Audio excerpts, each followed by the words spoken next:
भी नहीं है और उसको फील भी हो जाएगा कि करना चाहिए या नहीं करना। इसीलिए तो कह रहा हूँ आप अपनी बात बता दीजिए उसको फिर आपसे पूछे कि अब आप लोग बताइए क्या मैं गलत कर रहा हूँ क्या मैं माला जपता हूँ तो गलत कर रहा हूँ बताइए वो कहेंगे ना ना ठीक कर रहे हैं तो ठीक है तू भी कर जब ठीक कर रहे जब हम ठीक कर रहे तू भी कर फिर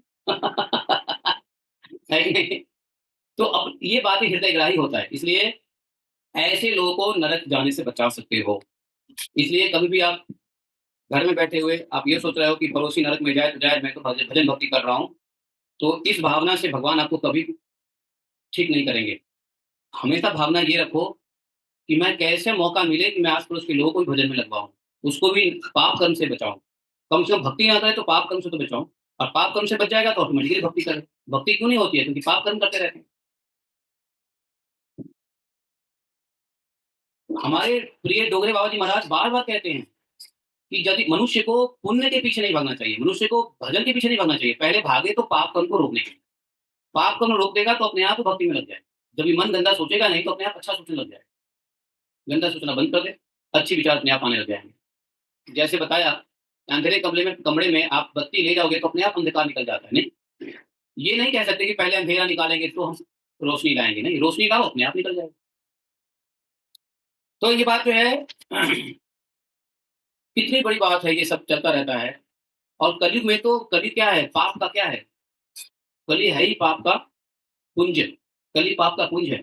तो कली युग में भी व्यक्ति चाहे तो सतयुग में रह सकता है। कलयुग में भी आप सतयुग जैसा रह सकते हैं और कलयुग में सतयुग कैसे हो सकता है? यदि कोई भजन करे। यम नियम का पालन करेगा तो कलयुग में भी सतयुग है। और कली का प्रभाव नहीं पड़ेगा जो यम नियम का पालन करेगा। 4 regulatory principle and 4 things Ekadashi, तुलसी, नाम, भक्त का संग।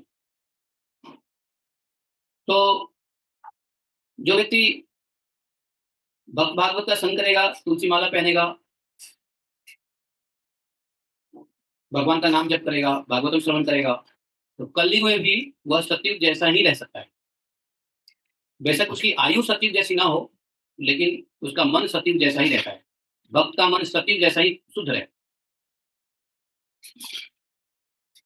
तो दुनिया है तो वह करता रहे कलयुग है, कलयुग है, कलयुग है। उससे क्या मतलब है? भक्त को कलयुग से क्या मतलब?